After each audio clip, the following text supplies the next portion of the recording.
नमस्कार विद्यार्थी मित्रांनो, लक्ष सरकारी नोकरी या एज्युकेशनल चॅनलवर आपले पुन्हा एकदा स्वागत. मित्रांनो, आज आपण पोलीस भरती, आरोग्य भरती, रेल्वे भरती तसेच इतर ज्या काही कोणत्याही परीक्षा आपण देत असाल तर त्या प्रत्येक परीक्षेसाठी उपयुक्त असे चालू घडामोडीचे प्रश्न हे आपण या ठिकाणी कव्हर करून घेणार आहोत. व्हिडिओ शेवटपर्यंत नक्की पाहायचा आहे. अगदी महत्त्वाचे प्रश्न असणार आहेत. यामध्ये काही महत्त्वाची माहिती देखील दिली जाणार आहे, ते आपल्याला वहीमध्ये नोट डाऊन करायचे आहे. 455वा आजचा भाग असणार आहे. या भागामध्ये आपण 6 फेब्रुवारी 2026 या दिवसातील काही महत्त्वाचे चालू घडामोडीचे प्रश्न या ठिकाणी कव्हर करून घेणार आहोत. व्हिडिओला सुरुवात करण्याअगोदर काल तुमच्यासाठी एक प्रश्न होता. रुद्र सशस्त्र हेलिकॉप्टर चालवणारे किंवा उडवणारे पहिले भारतीय महिला पायलट कोण ठरलेली आहे? तर कॅप्टन हंसजा शर्मा नाव लक्षात ठेवायचं आहे. कॅप्टन हंसजा शर्मा ही बघा रुद्र सशस्त्र हेलिकॉप्टर उडवणारी पहिली भारतीय महिला पायलट ठरलेली आहे. प्रश्न महत्त्वाचा आहे, विचारला जाऊ शकतो. झाला कालचा प्रश्न कव्हर झाला. आता पाहूया आजचे प्रश्न. महत्त्वाची माहिती आहे आपल्याला नोट डाऊन करायची आहे. पहिला प्रश्न आहे, चौथी आवृत्ती नुकतंच पार पडली WPLची. तर या चौथ्या महिला प्रीमियर लीग म्हणजेच WPL 2026चा विजेता संघ कोणता ठरलेला आहे? तर पर्याय ड RCB. RCB या बघा नुकतंच चौथी आवृत्ती पार पडली WPLची. तर या चौथ्या आवृत्तीचा विजेता संघ ठरलेला आहे RCB. RCBचं हे दुसरं विजेतेपद असणार आहे. पॉईंट्स कव्हर करून घेऊया. दुसरं विजेतेपद असणार आहे. उपविजेता कोण ठरलेला आहे? तर दिल्ली कॅपिटल्स हा उपविजेता ठरलेला आहे सलग चौथ्यांदा. जर परीक्षेमध्ये प्रश्न विचारला चौथ्या महिला प्रीमियर लीगचा उपविजेता कोणता, तर दिल्ली कॅपिटल्स हा उपविजेता असून RCB हा विजेता संघ ठरलेला आहे. जर विचारलं या चारही आवृत्तीमध्ये कोणत्याही आवृत्तीचा उपविजेता जर विचारला तर लक्षात असू द्या दिल्ली कॅपिटल्स हा कोणत्याही आवृत्तीचा म्हणजे प्रत्येक चारही आवृत्तीमध्ये दिल्ली कॅपिटल्स हाच संघ उपविजेता ठरलेला आहे. WPLचा जर इतिहास आपण पाहिला तर 2 वेळा मुंबई इंडियन्स या संघाने विजेतेपद पटकावलेले आहे आणि 2 वेळा RCB या संघाने विजेतेपद पटकावलेले आहे. लक्षात ठेवायचं आहे. सलग चौथ्यांदा दिल्ली कॅपिटल्स हा उपविजेताच राहिलेला आहे. बक्षीस रक्कम जर आपण पाहिली तर बक्षीस रक्कम होती 6 कोटी. लक्षात ठेवा, विजेत्या संघाला 6 कोटी बक्षीस रक्कम होती, उपविजेत्या संघाला 3 कोटी बक्षीस रक्कम होती. हंगामातील सर्वोत्तम खेळाडू जर आपण पाहिला तर तो होता सोफी डिवाइन. सोफी डिवाइन या हंगामातील सर्वोत्तम खेळाडू ठरल्या आहेत. ऑरेंज कॅप कोणाकडे आलेले आहे? तर स्मृती मानधना. सर्वाधिक रन्स ह्या स्मृती मानधनाने बनवलेल्या आहेत WPL 2026 मध्ये. पर्पल कॅप कोणी बनवलेला आहे? Sophie Devine. सोफी डिवाइन यांच्या नावावर पर्पल कॅप आहे. जर प्रश्न विचारला WPL इतिहासामध्ये शतक करणारी पहिली कोण ठरलेली आहे? तर NAAT cyber Brunt. NAAT cyber Brunt ही बघा WPL मध्ये शतक करणारी पहिली खेळाडू ठरलेली आहे. पहिली खेळाडू कोण आहे? तर नॅट सायबर ब्रंट. त्यानंतर जर विचारलं ऑरेंज कॅप प्राप्त करणारी WPL मध्ये ऑरेंज कॅप प्राप्त करणारी पहिली भारतीय महिला कोण ठरलेली आहे? तर तिचं नाव असणार आहे स्मृती मानधना. हिने यावर्षीचा ऑरेंज कॅप प्राप्त केलेला आहे, जिने सर्वाधिक रन्स ठोकलेले आहेत WPL 2026 मध्ये. प्रायोजक कोण होता? तर टाटा हा WPLचा प्रायोजक होता. संघ होते 5. सामने किती होते? 22 एकूण सामने होते. महागडी खेळाडू कोण ठरलेली आहे? दीप्ती शर्मा ही महागडी खेळाडू ठरलेली आहे. 4 संघ या ठिकाणी आहेत बघा, Mumbai Indians, Delhi Capitals, Royal Challengers Bengaluru, UP Warriors. 5वा संघ कोणता होता? गुजरात जायंट्स हा 5वा संघ होता. पुढील प्रश्न आहे दुसरा. AI इंडिया इम्पॅक्ट एक्सपो 2026 याचं आयोजन कोठे केले जाणार आहे? तर याचं आयोजन हे पर्याय क भारत मंडपम नवी दिल्ली या ठिकाणी बघा इंडिया AI इम्पॅक्ट एक्सपो 2026 याचं आयोजन हे केलं जाणार आहे. मेट वाय अंतर्गत इंडिया AI मिशन हे राबवण्यात येणार आहे. थीम काय असणार आहे? Global convergence of skill innovation and impact हा यामागचा थीम असून याचा उद्देश आहे भारताला ग्लोबल AI लीडर बनवणं. काय? तर भारताला ग्लोबल AI लीडर बनवणं हा यामागचा उद्देश आहे. पुढील प्रश्न आहे तिसरा, अतिशय महत्त्वाचा प्रश्न, हा देखील स्टार मार्क करून ठेवायचा आहे. प्रश्न आहे अंडर 19 ODI म्हणजेच एकदिवसीय विश्वकप हा नुकतंच पार पडला. या विश्वकप 2026चा विजेता कोणता संघ ठरलेला आहे? तर अभिमानास्पद गोष्ट आहे, कारण भारताने बघा अंडर-19 ODI एकदिवसीय विश्वकप 2026 हा जिंकलेला आहे. भारताने आतापर्यंत बघा 2024 पासून प्रत्येक मालिका ही आपल्या भारताने जिंकलेल्या आहे. त्यामध्ये बघा 2024ला झालेला T20 वर्ल्ड कप असेल, 2025ला झालेला चॅम्पियन्स ट्रॉफी असेल, त्यानंतर एशिया कप असेल, महिलांचा ODI विश्वकप असेल, तर या प्रत्येक स्पर्धेमध्ये आपला भारतच विजेता ठरलेला आहे. नुकतंच भारतामध्ये T20 विश्वकप देखील सुरू झालेला आहे आणि त्यामध्ये देखील आपला भारतच जिंकेल अशी आशा आहे. भारत आतापर्यंत 2 वेळा T20 विश्वकप जिंकलेला हे देखील लक्षात ठेवायचे. चालता हे महत्त्वाचे पॉईंट्स आहेत जे परीक्षेमध्ये विचारले जातात.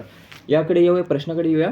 अंडर-19 ODI एकदिवसीय विश्वकप 2026 हा नुकताच पार पडला. यामध्ये भारत हा विजेता संघ ठरला असून इंग्लंड हा उपविजेता संघ ठरलेला आहे. कोण तर? इंग्लंड उपविजेता संघ ठरलेला आहे.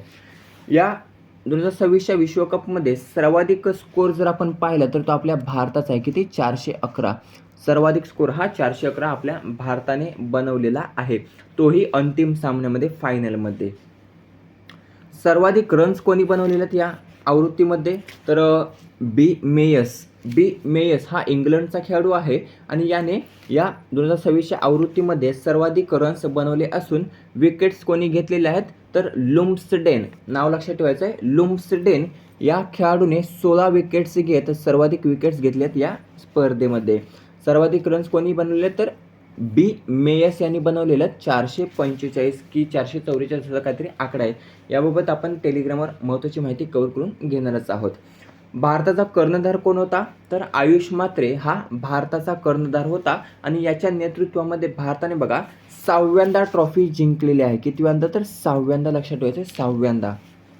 यावर्षीचं जे विजेतेपद असणार आहे तर ते 6व्यांदा असणार आहे आणि भारत हा सर्वात यशस्वी संघ आहे बघा. अंडर-19 विश्वकपमध्ये सर्वात यशस्वी संघ जर आपण पाहिला तर तो आपला भारत असणार आहे, ज्या संघाने 6 वेळा ICC विश्वकपची ट्रॉफी ही जिंकलेली आहे. सुरुवात केव्हा झाली होती? 1988 साली याची सुरुवात झाली होती. यावर्षीचं आयोजन जर आपण पाहिलं तर आयोजन हे झिम्बाब्वे आणि नमिबिया या देशामध्ये करण्यात आलं होतं. याची 16वी आवृत्ती होती. कितवी आवृत्ती होती? तर 16वी आवृत्ती ही पार पडलेली आहे. पहिली आवृत्ती ही ऑस्ट्रेलिया या देशामध्ये आयोजित करण्यात आली होती. त्या ठिकाणी ऑस्ट्रेलिया हाच संघ विजेता संघ ठरला होता. दर 2 वर्षांनी याचं आयोजन हे केलं जातं. किती? दर 2 वर्षानंतर याचं आयोजन केलं जातं. याच्या अगोदरची आवृत्ती पार पडली होती 2024मध्ये. त्याचं आयोजन हे दक्षिण आफ्रिका या देशामध्ये करण्यात आलं होतं आणि ऑस्ट्रेलिया हा विजेता संघ ठरला असून भारत हा आपला उपविजेता संघ ठरला होता गेल्या आवृत्तीमध्ये. शेवटचा सामना कोणत्या ठिकाणी करण्यात आला होता? तर हरारे स्पोर्ट्स क्लब, लक्षात ठेवायचं आहे, हरारे स्पोर्ट्स क्लब या ठिकाणी शेवटचा सामना आयोजित करण्यात आला होता. कोणत्या देशामध्ये आहे हे? तर झिम्बाब्वे या देशामध्ये आहे. एक प्रश्न तुमच्यासाठी, या अंडर-19 ODI एकदिवसीय विश्वकप 2026 मध्ये एकूण संघांचा किती समावेश होता? किती संघ होते यामध्ये? उत्तर कमेंट करून सांगायचं आहे. चौथा प्रश्न, प्रो रेसलिंग लीग 2026चे विजेतेपद हे कोणी पटकावलेले आहे? तर हरियाणा थंडर्स. पर्याय ब, हरियाणा थंडर्स या संघाने प्रो रेसलिंग लीग 2026 याचं विजेतेपद नुकतंच पटकावलेलं आहे. उपविजेता संघ ठरलेला कोण आहे? तर उपविजेता ठरलेला आहे दिल्ली दंगल वॉरियर्स हा प्रो रेसलिंग लीग 2026चा उपविजेता संघ ठरला असून हरियाणा थंडर्स हा विजेता संघ ठरलेला आहे. 6 सहभागी संघ होते. किती? 6. एकूण संघ किती होते यामध्ये? तर 6 होते. 6ची नावे या ठिकाणी कव्हर करून घेऊया. एक होतं महाराष्ट्र केसरी, दुसरं होतं हरियाणा थंडर्स, UP डॉमिनेटर्स, दिल्ली दंगल वॉरियर्स, त्यानंतर पंजाब रॉयल्स आणि टिगर्स ऑफ मुंबई दंगल्स असे 6 संघ यामध्ये समाविष्ट होते. अंतिम सामना हा नोएडा उत्तर प्रदेश या ठिकाणी आयोजित करण्यात आला होता. यामध्ये प्लेयर ऑफ द मॅच कोण ठरलेले आहे? नेहा सांगवान ही प्लेयर ऑफ द मॅच ठरलेली आहे. आयोजक संस्था कोणती होती? रेसलिंग फेडरेशन ऑफ इंडिया ही आयोजित संस्था होती. याची सुरुवात जर आपण पाहिली तर 2015 मध्ये याची सुरुवात ही झालेली होती. किंवा 2015 मध्ये. पाचवा प्रश्न आहे, एम नागराजू यांनी चक्र सेंटर ऑफ एक्सलन्सचे उद्घाटन कोठे केलेले आहे? तर एम नागराजू यांनी चक्र सेंटर ऑफ एक्सलन्सचे उद्घाटन हे पर्याय ड मुंबई, कुठे? मुंबई या ठिकाणी करण्यात आलेले आहे. कोणी केलेले आहे? एम नागराजू यांनी केलेले. कशाचे? तर चक्र सेंटर ऑफ एक्सलन्सचे. उद्देश काय आहे यामागचा? तर भारतातील सनराइज सेक्टरसाठी फायनान्सिंगला चालना देण्यासाठी सुरू करण्यात आलेला हा उपक्रम आहे. चक्र हे 8 क्षेत्रांना फायनान्सिंगमध्ये बघा मदत करणार आहे. गुंतवणूक लक्ष्य काय असणार आहे? तर 2030 पर्यंत रुपये 100 लाख कोटी एवढं बघा गुंतवणूक लक्ष्य असणार आहे 2030 पर्यंत.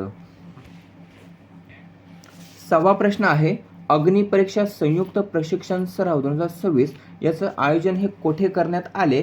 तर अग्निपरीक्षा संयुक्त प्रशिक्षण सराव 2026 याचं आयोजन हे पर्याय ड अरुणाचल प्रदेश या राज्यामध्ये करण्यात आलेलं आहे. आयोजन कोणामार्फत करण्यात आलं? भारतीय सेना आणि ITBP यांच्यामार्फत बघा या अग्निपरीक्षा संयुक्त प्रशिक्षण सराव 2026 याचं आयोजन हे करण्यात आलेलं आहे. उद्देश काय आहे? तर गैर तोफखाना सैनिकांना तोफखाना प्रक्रिया, समन्वय, यंत्रणा आणि फायरिंग मिशन कसे चालवावे हे शिकवणे हा यामागचा उद्देश आहे. आणि अशा प्रकारचा हा पहिलाचा सराव असणार आहे. कितवा? तर पहिलाच सराव. आयोजन जर आपण पाहिलं तर 19 ते 24 जानेवारी या दरम्यान करण्यात आलं होतं. सातवा प्रश्न आहे, काय? तर एअरपोर्ट ऑथॉरिटी ऑफ इंडिया म्हणजेच तर या आयच्या मानव संसाधन संचालक मंडळावर प्रथम महिला संचालक कोण ठरलेल्या आहेत? तर सौ निवेदिता दुबे. या बघा आई म्हणजेच एअरपोर्ट ऑथॉरिटी ऑफ इंडियाच्या मानव संसाधन संचालक मंडळावर प्रथम महिला संचालक ह्या ठरलेल्या आहेत. या अगोदर त्या आईच्या कोलकाता येथे प्रादेशिक कार्यकारी संचालक होत्या. 2023 मध्ये त्या आयच्या पूर्व विभागाच्या पहिल्या महिला प्रादेशिक कार्यकारी संचालक झालेल्या होत्या. शेवटचा प्रश्न आहे, 8वा प्रश्न, Asian rifle and pistol championship 2026 याचं आयोजन कोठे करण्यात आले आहे? तर याचं आयोजन हे नवी दिल्ली या ठिकाणी करण्यात आलेलं आहे. कशाचं? तर Asian rifle and pistol championship 2026चं आयोजन. एकूण किती देशांचा यामध्ये सहभाग असणार आहे? तर एकूण 17 देशांचा सहभाग असणार आहे. शेवटचा प्रश्न तुमच्यासाठी, याचं उत्तर कमेंट करून सांगायचं आहे. 68वा ग्रॅमी पुरस्कार 2026 हा कोणास जाहीर झालेला आहे? तर 68वा ग्रॅमी पुरस्कार हा कोणास जाहीर झालेला आहे याचं उत्तर आपल्याला कमेंट करून सांगायचं आहे. हे झाले आजचे करंट अफेअर्स. आता घेऊया याची झटपट रिव्हिजन. प्रश्न पहिला, 4थ्या महिला प्रीमियर लीग WPL 2026चा विजेता कोण ठरलेला आहे? RCB हा विजेता संघ ठरला असून दिल्ली कॅपिटल्स हा उपविजेता संघ ठरलेला आहे. पुढील प्रश्न, इंडिया AI इम्पॅक्ट एक्स्पो 2026 याचं आयोजन कोठे केले जाणार आहे? तर भारत मंडपम नवी दिल्ली या ठिकाणी याचं आयोजन केलं जाणार आहे. पुढील प्रश्न, अंडर-19 ODI एकदिवसीय विश्वकप 2026 चा विजेता संघ कोण ठरलेला आहे? तर भारत हा विजेता संघ ठरला असून इंग्लंड हा उपविजेता संघ ठरलेला आहे. प्रो रेसलिंग लीग 2026 याचे विजेतेपद कोणी पटकावले? हरियाणा थंडर्स या संघाने प्रो रेसलिंग लीग 2026चं विजेतेपद पटकावलेलं आहे. दिल्ली दंगल वॉरियर्स उपविजेता संघ ठरलेला आहे. एम नागराजू यांनी चक्र सेंटर ऑफ एक्सलन्सचे उद्घाटन कोठे केले? तर मुंबई या ठिकाणी एम नागराजू यांनी चक्र सेंटर ऑफ एक्सलन्सचे उद्घाटन केलेले आहे. पुढील प्रश्न आहे, अग्निपरीक्षा संयुक्त प्रशिक्षण सराव 2026 चे आयोजन कोठे करण्यात आले होते? अरुणाचल प्रदेश या राज्यामध्ये करण्यात आले होते.